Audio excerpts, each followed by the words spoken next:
Class 10 chapter 9 exercise 9.1 का मैं question number 6 आपको डिस्कस कर रहा हूँ। इसके पहला का क्वेश्चंस मैं ऑलरेडी अपलोड कर चुका हूँ। तो यहाँ पर क्वेश्चन नंबर 6 कुछ इस तरह से है कि एक टॉल बॉय है जिसकी हाइट 1.5 मीटर है और ये जो बॉय है 30 मीटर के टॉल बिल्डिंग से कुछ दूरी पे है। तो ये हम सब एक बिल्डिंग बना रहे हैं। ये सपोज करो हमारी एक बिल्डिंग है और ये हमारी बिल्डिंग है और इस बिल्डिंग की जो हाइट है वो आपको 30 मीटर गिवन है। तो ये दोनों ग्राउंड पे हैं, ये ग्राउंड पे हो गया। और क्या गिवन है? The angle of a elevation from his eye to the top of a building increase from 30 to 60 degree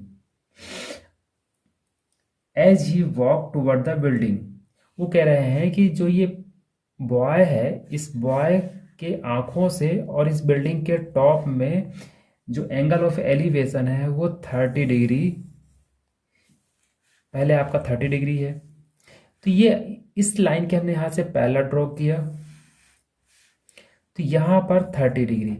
अब ये जो बॉय है ये बिल्डिंग की तरफ चलता है और बिल्डिंग की तरफ चलने से ये कुछ डिस्टेंस, सपोज करते हैं यहाँ से ये बॉय आपका इस पॉइंट पे आ गया, तो जो इसका एंगल ऑफ एलिवेशन है 32 से कितना हो गया है 60 डिग्री। ये एंगल ऑफ एलिवेशन है आपका 30 से 60 डिग्री हो गया है। तो यहाँ पर मुझे क्या बताना है? Find the distance he walk toward the building. तो ये बंदा पहले इस पोजीशन पे था, सपोज करते हैं इस position A B C D. तो ए से बी पर कुछ डिस्टेंस चलने पर उसका angle of elevation 30 to 60 changes हो गया है। तो क्वेश्चन पे हमें ये बताना है कि find the distance he walk toward the building. तो ये बिल्डिंग की तरफ कितना चला, मतलब मुझे ए बी बताना है। इस क्वेश्चन का जो आंसर है देना है वो ए बी बताना है कि ए बी वो कितना डिस्टेंस आपका मूव किया है। ये फिगर समझ में आ गया है। अब क्वेश्चन को आगे करते हैं। जो चीजें गिवन है पहले उसको लिख लो।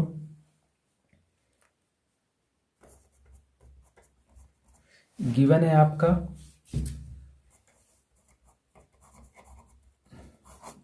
Building DC equal to 30 metre. अब ए बी सी हमने लिखा है, अब ये पॉइंट को भी रिप्रेजेंट कर दो पी क्यू और आर। अगर ये 1.5 है तो यहाँ से इस पॉइंट से क्यू, ये भी आपका 1.5 मीटर होगा और आर सी भी आपका 1.5 मीटर होगा। तो आर सी, तो डी आर कितना होगा? डी आर आपका होगा D C minus R C, और डी सी आपका है 30 और आर सी है आपका 1.5 मीटर। तो आपका यहाँ से डी आर की जो वैल्यू आएगा वो आएगा आपका 28.5 मीटर। ये चीज़ें देन, और हमें क्या गिवन है? और हमें एंगल गिवन है, तो लिखते हैं angle P equal to 30 degree और एंगल Q इक्वल टू आपको 60 डिग्री गिवन है। फाइंड क्या करना है? फाइंड करना है PQ की वैल्यू कि पहले पोजीशन से सेकंड पोजीशन तक जाने में उसको कितना डिस्टेंस उसने ट्रेवल किया है। ओके, आगे करते हैं।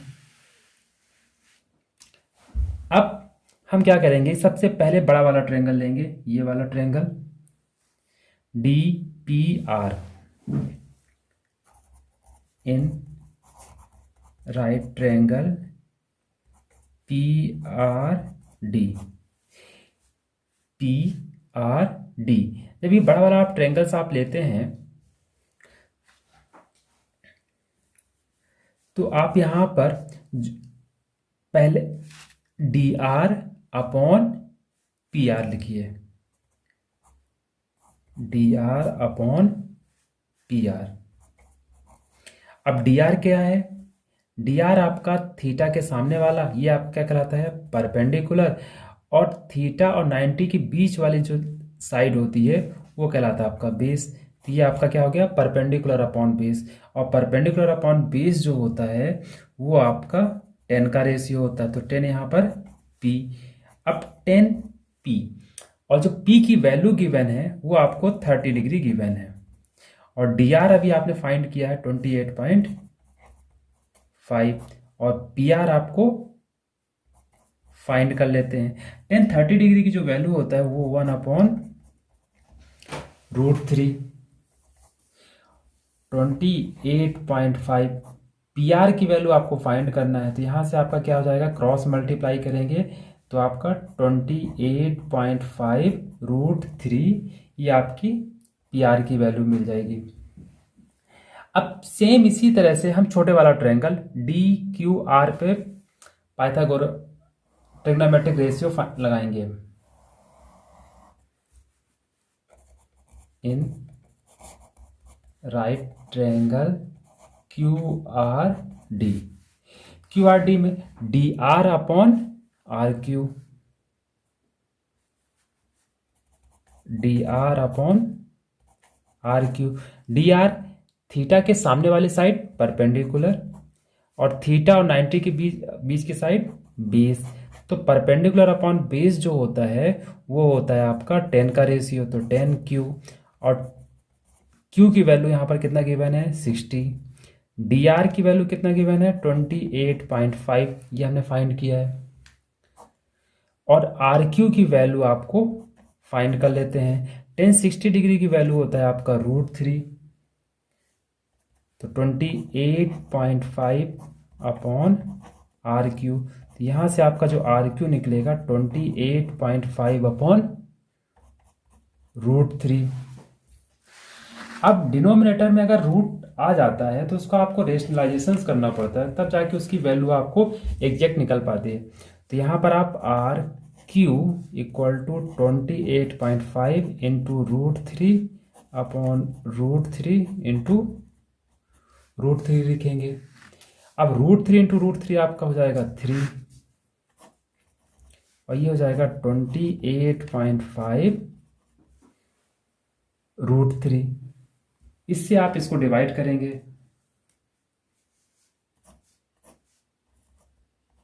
तो आपका आ गया 9.5, तो आपका 9.5 √3।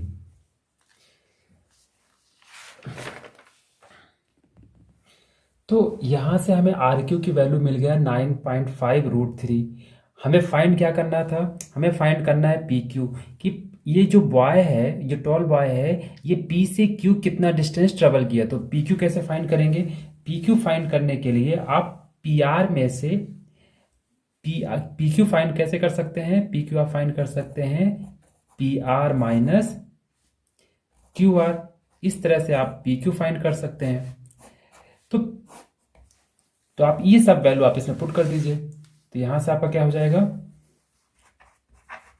PQ equal to PR minus QR।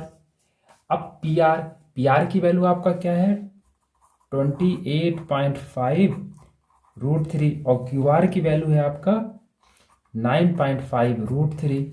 √3 same है, तो √3 आप कॉमन निकाल लेंगे, तो ये आपका हो जाएगा 28.5 minus 9.5।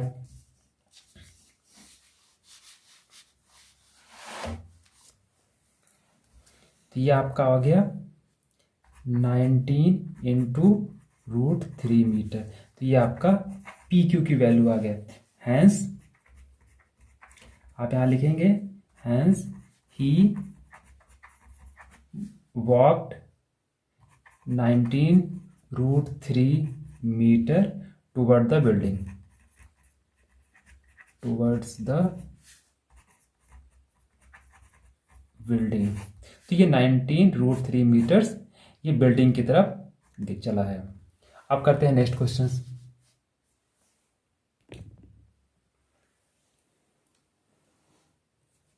Question number 7, from a top on the ground, the angle of elevations of the bottom and top of a transmission tower is fixed at the top of a 20 meter high buildings। तो पहले इस चीज पर ध्यान दो कि जो transmission tower है वो फिक्स्ड है top of a 20 metre high building. मतलब आपका पहले बिल्डिंग, ये ग्राउंड है, आप ये सपोज करते हैं ये आपका ग्राउंड है, ये ग्राउंड के ऊपर ये बिल्डिंग है, ये हमारी बिल्डिंग है और बिल्डिंग की हाइट है आपका 20 मीटर। इस बिल्डिंग के ऊपर एक आपका ट्रांसमिशन टावर है, इसके टॉप में एक ट्रांसमिशन टावर है, ये हमने सपोज कर लिया कि ये ट्रांसमिशन टावर है, ट्रांसमिशन टावर है, बिल्डिंग के ऊपर ट्रांसमिशन टावर है और बिल्डिंग की हाइट आपको 20 मीटर गिवन है। From a point on the ground, आप स्टेटमेंट फिर से स्टार्ट करते हैं। From the point on a ground, ground पे कोई पॉइंट है, ये हमने ग्राउंड पे कोई पॉइंट ले लिया,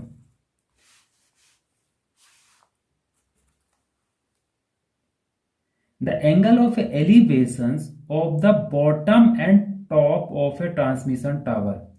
मतलब बॉटम और टॉप की बात कर रहा, तो पहले हम ट्रांसमिशन टावर के बॉटम पे गए, फिर ट्रांसमिशन टावर के बॉटम से उसके हम टॉप में गए।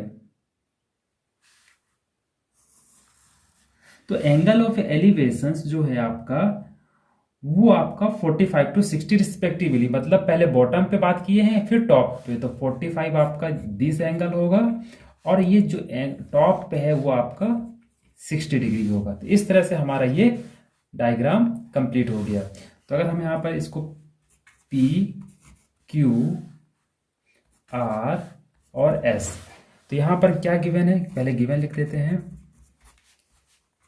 SR is a transmission tower, RQ is a building और angle SPQ 60 degree and angle RPQ 45 degree. और हमें क्या फाइंड करना है वो हम और लिख लेते हैं, हाइट ऑफ द टावर, हमें फाइंड करना है height of A tower, height of transmission tower, that's mean हमें SR की वैल्यू को फाइंड करना है, ये हमें फाइंड करना है। देन अब हम क्या करते हैं कि जब ये 45 और 60 डिग्री का दिया रहता है तो सबसे पहले आप 45 वाला ट्रायंगल पे आप रेशियो अप्लाई करेंगे, दैट्स मीन इस ट्रायंगल में, ट्रायंगल RPQ पे,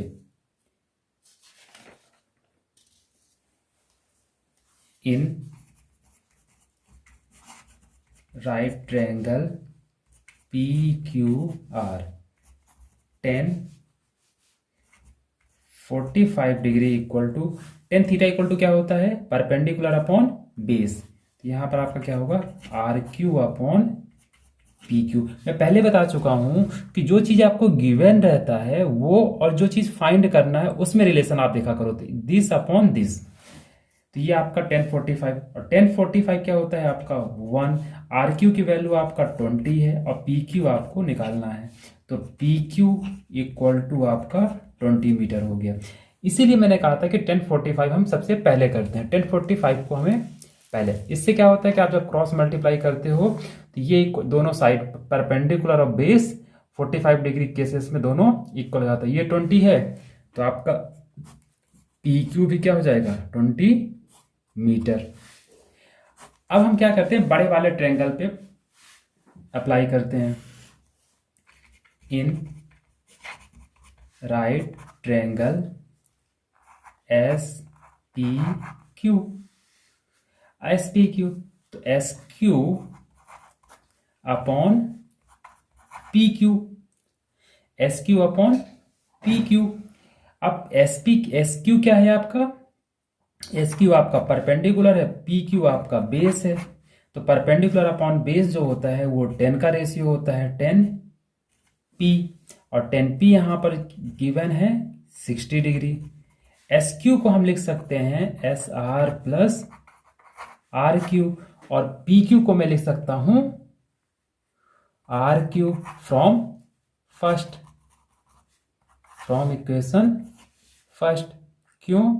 क्योंकि P Q equal to R Q. Ten 60 डिग्री की जो वैल्यू है वो आपका होता है √3। एस आर की वैल्यू आपको फाइंड करना है और आर क्यू की वैल्यू आपका 20 मीटर, और आर क्यू यहाँ भी है 20। तो आप इसको सॉल्व करेंगे, क्रॉस मल्टीप्लाई करेंगे। 20√3 equal to S R plus 20√3 minus 20 S R. 20 common निकाल लेंगे तो √3 माइनस 1 एस आर। ये एस आर ही आपको फाइंड करना था। Then hence height of tower is 20√3 minus 1 metre. ये आपका आंसर आ गया। अब करते हैं नेक्स्ट क्वेश्चन। क्वेश्चन नंबर 8 अब डिस्कस करते हैं। 1.6 metre tall stand on the top of a pedestal. इस स्टेटमेंट को हमने पढ़ा, इसको डायग्राम बनाते हैं। ये ग्राउंड 1.6 मीटर का टॉल स्टेचू है जो स्टैंड है किसके ऊपर? पेडेस्ट्रेल के ऊपर। तो हम सपोज कर लेते हैं कि ये हमारा पेडेस्ट्रेल है।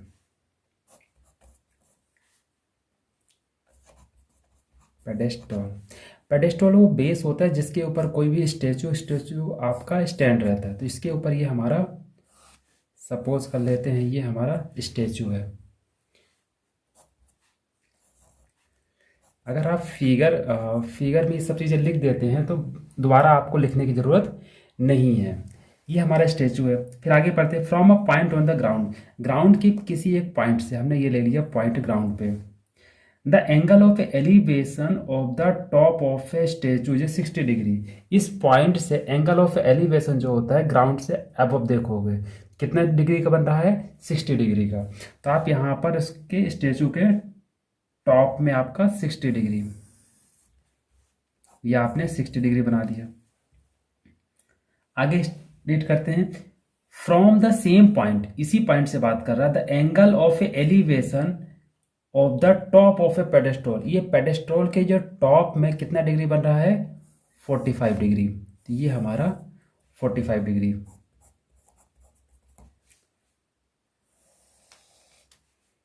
और ये हमने एक वर्टिकल लाइन ड्रॉ कर लिया। पी क्यू आर और ये हमारा एस, ये हमने पॉइंट कर लिया। अब जो पेडेस्टल है वो ग्राउंड पे वर्टिकल ही स्टैंड होगा, तो इस तरह से। तो हम इसको गिवन लिख देते हैं। Pedestal is R Q. ये गिवन है क्या? इसकी वैल्यू हमें गिवन नहीं है। और ठीक है, पेडेस्टल हमने आर क्यू ले लिया। स्टेचू इज एस आर और ये गिवन है 1.6 मीटर। 1.6 मीटर ये हमारा स्टेचू की हाइट गिवन है, मतलब इस पॉइंट तक। एस आर की वैल्यू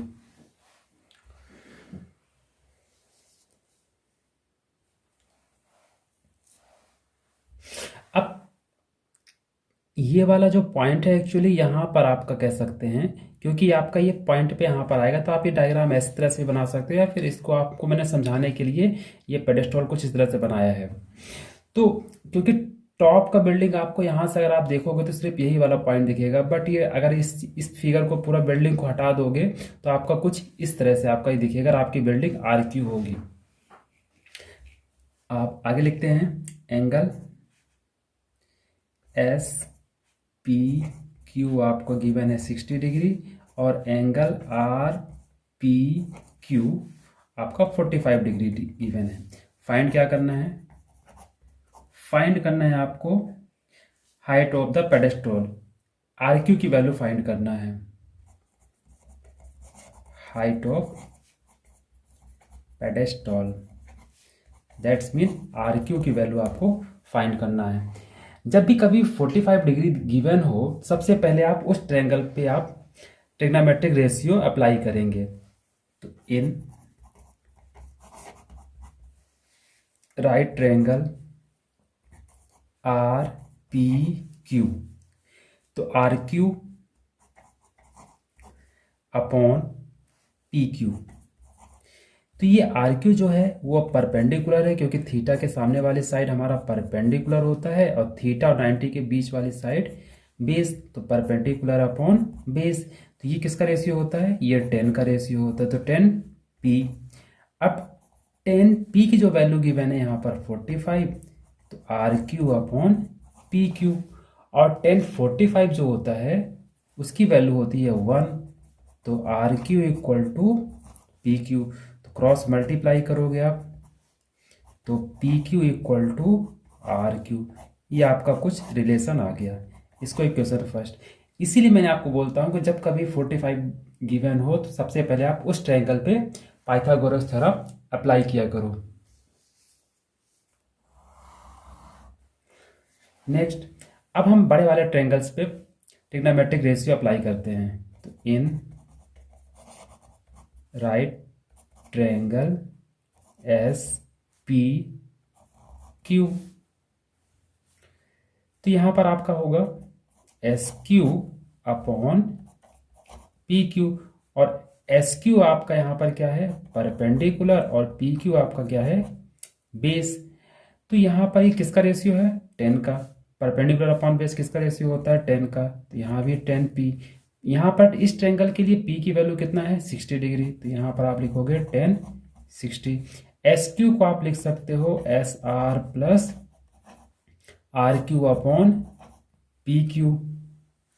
अब आप पी क्यू की जगह पे आर क्यू लिख सकते हो, यहां से देखो पी क्यू की जगह आर क्यू लिख सकते हो, और 1060 डिग्री की वैल्यू जो होता है वो √3 होता है, √3 S R plus R Q. R Q, अब मैं आर क्यू को रिप्लेस करूं या पी क्यू को रिप्लेस करूं, मैं किसी को भी रिप्लेस कर सकता हूं, बट आपको अगर फास्ट करना है तो आप पी क्यू को रिप्लेस करो। अब आप कहोगे पी क्यू क्यों रिप्लेस करेंगे, पी क्यू को इसलिए रिप्लेस करोगे क्योंकि आपको आर क्यू की वैल्यू फाइंड करना है, तो आपका एक स्टेप कम हो जाता है। तो आप पी क्यू को रिप्लेस करोगे किससे, आर क्यू से, तो आर क्यू, और पी क्यू को लिख दो आप आर क्यू,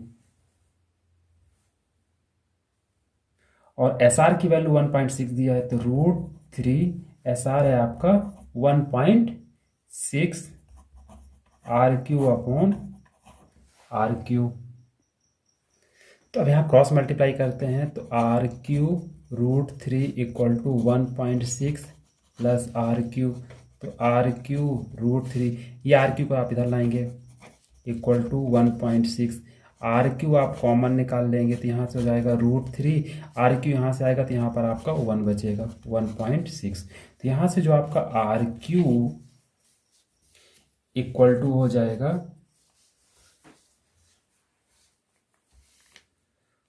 1.6 अपॉन √3 माइनस 1। अब इस वैल्यू को जब सॉल्व करते हैं तो डिनोमिनेटर का रेशनलाइजेशन करना पड़ता है। अब डिनोमिनेटर का रेशनलाइजेशन कैसे करते हैं, by rationalising of denominator, R Q equal to 1.6 √3 minus 1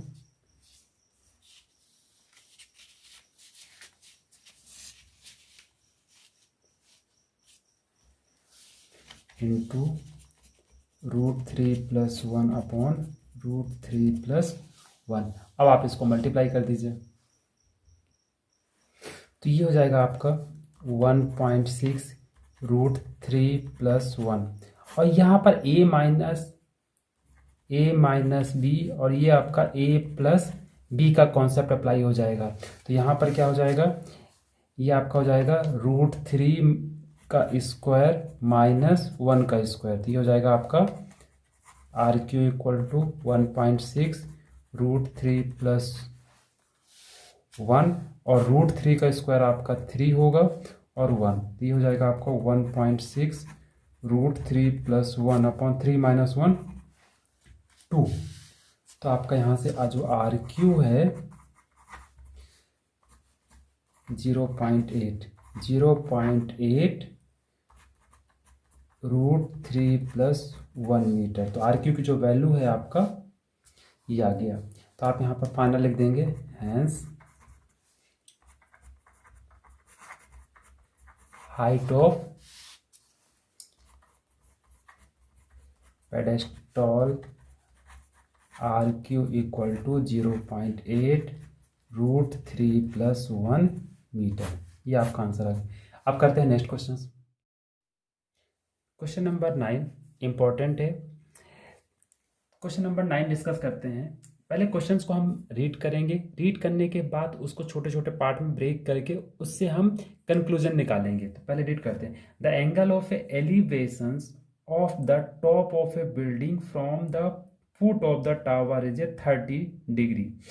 तो इस स्टेटमेंट को पढ़ने से हमें एक चीज क्लियर हुआ कि यहाँ पर बिल्डिंग और हमारा टावर है। तो ये हमारा ग्राउंड है, इस ग्राउंड पे हमने बिल्डिंग को ड्रॉ किया इधर, और इस साइड हमने टावर ड्रॉ किया। अब यहाँ पर हम फर्स्ट लाइन को अगर हम फिर से रीड करें तो from the foot of A tower, foot of A tower से, ये टावर के फुट से बिल्डिंग के टॉप पे एंगल ऑफ एलिवेशन बन रहा है, वो हमारा 30 डिग्री बन रहा है। ये फुट। आगे पढ़ते, and the angle of elevation of the top of A tower from the foot of a building is 60 degree.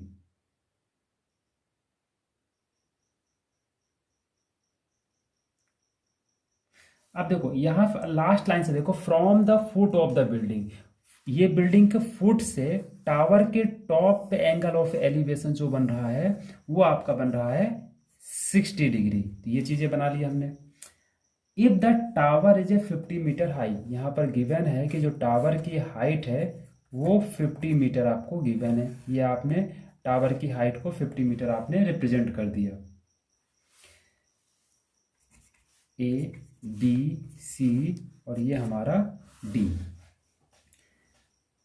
If find the height of the building, तो ये मुझे बिल्डिंग की ये हाइट बताना है कि ये बिल्डिंग की ये आपकी हाइट क्या है सर। तो अगर आपने ये फिगर में सब चीजें एक्सप्लेन कर दिया है तो ज्यादा डिटेल में लिखने की आपको नीड नहीं है। फिर भी आप अगर लिख सकते हैं तो आप इसको राइट डाउन कर सकते हैं। गिवन, अब गिवन है यहाँ पर height of a tower, height of tower C D = 50 metres, और angle B = 60 degrees, angle C = 30 degrees. Find करना है आपको height of building, A B की वैल्यू आपको फाइंड करना है। अब आपने क्वेश्चन को रीड करके पूरा चीज आपने यहाँ पर फिगर के फॉर्म में एक्सप्लेन कर दिया है, तो अब आपको क्वेश्चन को दोबारा रीड करने की जरूरत नहीं है, क्योंकि ऑलरेडी आपका सब कंक्लूजन आपका इस फिगर में आपका आ गया है। तो सबसे पहले हम इन ट्रायंगल बात करते हैं बी सी डी पे, 60 डिग्री वाले पे। In right triangle B C D पे बात करते हैं। तो दिस, ये हमें गिवन है और ये हमें फाइंड करना है, तो इसका रेशियो निकालते हैं। तो ये हम लिखेंगे DC अपॉन BC। अब DC, अब ये एंगल के ठीक सामने वाली साइड आपकी परपेंडिकुलर है, तो ये परपेंडिकुलर, और थीटा 90 के बीच वाली साइड आपका बेस। अब तो आप जाने गए होंगे कि परपेंडिकुलर अपॉन बेस किसका रेशियो होता है, 10 का। तो यहाँ पर 10B, यहाँ पर B की वैल्यू गिवन है कितना, 60 डिग्री। DC की वैल्यू आपको गिवन है 50 और BC आपको गिवन नहीं है। 60 डिग्री की जो वैल्यू है वो आपका है √3, 50 और ये BC, तो आप यहां से BC निकाल सकते हैं। BC इंटू √3 = 50, तो BC = आपका आ जाएगा 50 अपॉन √3 मीटर। ये आपकी BC की वैल्यू आ गई। अब सेम इसी तरह से आप बड़े वाले ट्रायंगल्स पे आप लगाएंगे।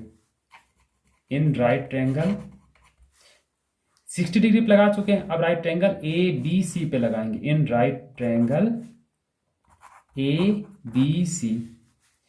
अब थीटा ये है तो थीटा के सामने वाला angle A B, A B, और थीटा और 90 के बीच वाली side B C.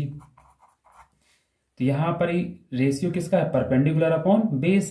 That's mean ये भी किसका रेशियो होगा? 10 का। तो 10 सी। अब यहां पर 10 जो सी की वैल्यू है वो गिवन है आपको 30 डिग्री। ए बी की वैल्यू आपको फाइंड करना है। बी सी ऑलरेडी आपने यहां पर निकाला हुआ है। बी सी 30 डिग्री की जो वैल्यू है आपका वो होता है 1/√3 equal to A B upon B C. तो बी सी की वैल्यू आप यहां से पुट कर लें from equation first. 1/√3 A B, और बी सी की वैल्यू आप 50/√3 को आप पुट कर दें। अभी क्रॉस मल्टीप्लाई कर लेंगे तो 1/√3 into 50/√3 equal to A B. तो ये आपका आ जाएगा 50। √3 इंटू √3 आपका 3। तो ए बी की वैल्यू आपको मिल गया 50/3। हैंस आप फाइनल लिख देंगे। हैंस क्या निकालना था? Height of a building. Hence height of building A B equal to 50/3 metre. करते हैं next question. Question 10th important question है। पहले हम इसको रीड करते हैं। 2 poles of equal heights are standing opposite to each other on either side of the road। इस statement को हमने रीड किया और इसको हम डायग्राम ड्रॉ करने की कोशिश करते हैं। सपोज करते हैं ये हमारी रोड है। अब रोड की दोनों साइड इक्वल हाइट के 2 पोल्स हैं, तो हम ड्रॉ कर लेते हैं। इस पोल को हमने यहां पर ड्रॉ किया एक साइड, और उसके अपोजिट साइड हमने दूसरा पोल यहां पर हमने ड्रॉ कर लिया। और ये ग्राउंड पे वर्टिकली ही स्टैंड होंगे, तो इसलिए हमने यहां पर 90 डिग्री का साइन बना लिया। ओके, आगे रीड करते हैं। Which is 80 metre wide. जो 80 मीटर वाइड है, ये किसकी बात कर रहा है? रोड की। मतलब इस रोड के बीच में ये कितना मीटर का डिस्टेंस है? 80 मीटर। तो ये हमने ड्रॉ कर दी। आगे रीड करते हैं। From a point between them on the road. Road के बीच में कोई एक पॉइंट है, यहां से लेके यहां तक कि कहीं पर एक पॉइंट है। ये सपोज कर लिया हमने एक पॉइंट ये है।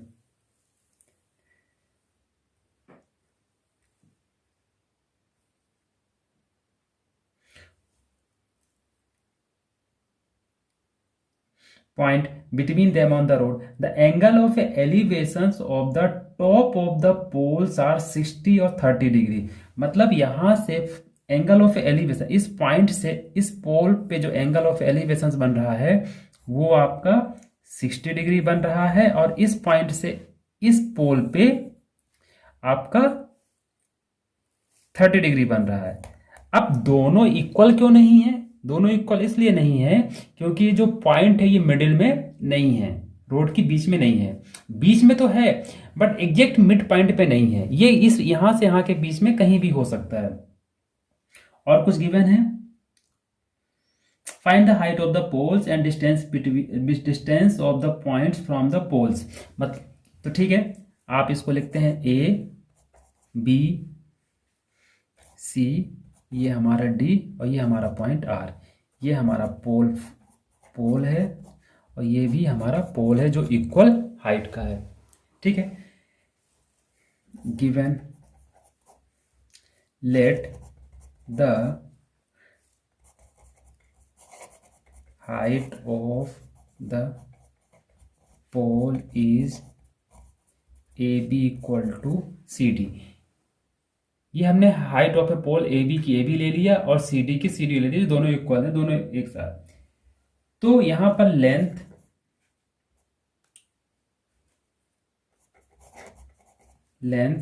ऑफ द रोड कितना है, जो आपका रोड है वो आपका BC है आपका 80 मीटर। BC हमने यहाँ पर 80 मीटर बना लिया। अब टोटल देखो आपका ये पूरा आपका BC 80 है, तो आप RC कितना होगा, RC कितना होगा, तो RC कैसे निकालेंगे, RC आप निकाल सकते हो BC माइनस BR से। ठीक है, आगे करते हैं। और क्या गिवन है, एंगल ARB 60 डिग्री गिवन है एंड एंगल DRC आपको 30 डिग्री गिवन है। फाइंड क्या करना है, फाइंड करना है height of the pole. Height of the pole आपको फाइंड करना है, AB फाइंड करना है और ये CD की इसकी हाइट कितना होगा। ठीक है, तो सबसे पहले हम इस ट्रायंगल पे बात करते हैं, इन राइट ट्रायंगल BRA पे बात कर रहे हैं। जब BRA पे बात कर रहे हैं तो रेशियो हम किसका लिखेंगे, AB, थीटा के सामने वाला साइड AB, और बेस की बात करेंगे तो ये आपका BR। तो ये AB आपका परपेंडिकुलर है और BR आपका यहाँ पर बेस है। तो परपेंडिकुलर अपॉन बेस किसका रेशियो होता है, 10 का। तो 10R, R यहाँ पर कितना गिवन है, 60 डिग्री। तो आप यहाँ पर 10 60 डिग्री। AB की वैल्यू आपको नोन नहीं है तो इसको एज इट इज लिख दो। BR भी आपको नोन नहीं है, इसको भी एज इट इज लिख दो। 10 60 डिग्री की वैल्यू होता है √3। तो आप यहाँ पर AB अपॉन BR,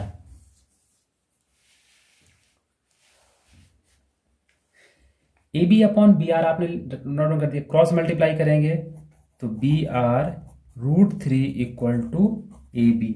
आप इसको एक इक्वेशन फर्स्ट डाल दीजिए और इसको यहीं पर छोड़ दीजिए। अब हम बात करते हैं सेकंड ट्रायंगल का, इन राइट ट्रायंगल। अब हमने इस वाले ट्रायंगल का डिस्कस कर लिया, अब इस ट्रायंगल पे आते हैं। इन राइट ट्रायंगल RCD, तो थीटा के सामने यहां पर कौन साइड है, DC। तो ये हमने DC, और थीटा और 90 के बीच की साइड क्या है, RC। तो थीटा के सामने वाली साइड कौन सी होती है आपकी, परपेंडिकुलर, और थीटा 90 के बीच वाली बेस। तो परपेंडिकुलर अपॉन बेस किसका रेशियो होता है, 10 का। तो 10R। तो यहां पर आपका 10R, और DC की वैल्यू आपको नोन नहीं है और RC की वैल्यू आपको भी नोन नहीं है। R की वैल्यू यहाँ पर 30 डिग्री गिवन है, तो 10 30 डिग्री DC। और जो RC है, RC को आप लिख सकते हो, जो यहाँ पर मैंने आपको छोड़ दिया था, RC को आप कैसे लिख सकते हो, BR माइनस RC को जो आप लिख सकते हो BC minus BR।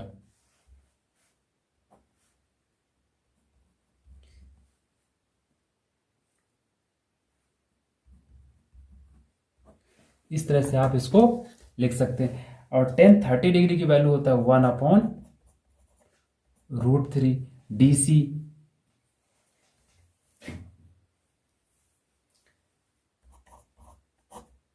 BC minus BR, BC की वैल्यू आपको कितना गिवन है, 80 माइनस BR।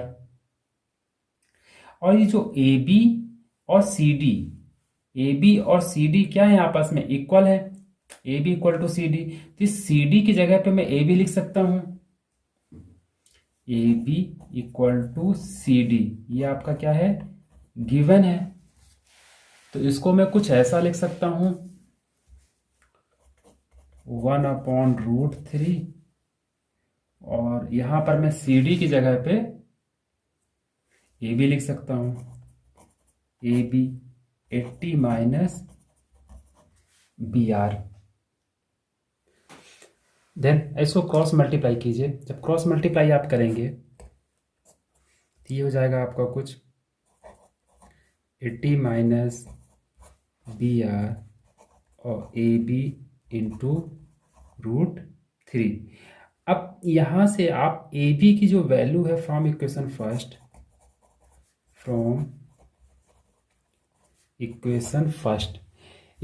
से आप देखेंगे कि ए बी की जो वैल्यू है बी आर √3 है, इसकी वैल्यू आप यहाँ पुट करेंगे, ये कुछ आपका ऐसा हो जाएगा 80 माइनस बी आर और ए बी की वैल्यू आप लिखेंगे बी आर इंटू √3 तो 80 माइनस बी आर और बी आर √3 इंटू √3 आपका 3 हो जाएगा।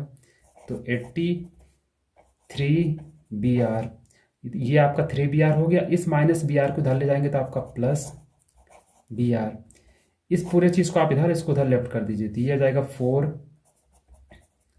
बी आर और ये 80 आपका इधर चला जाएगा। तो बी आर, ये 4 आपका मल्टीप्लाई में है तो यहाँ डिवीजन में, तो 80 divide by 4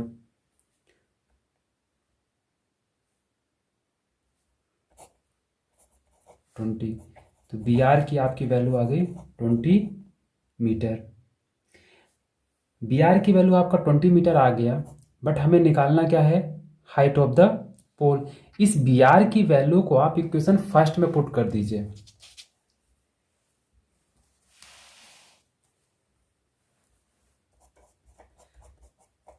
putting the value of B R in equation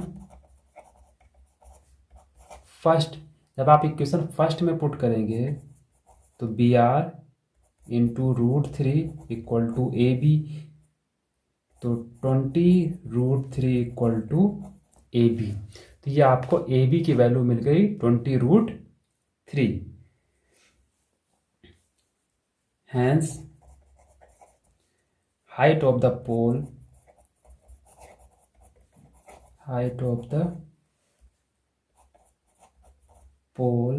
is AB equal to CD equal to 20 √3 metre.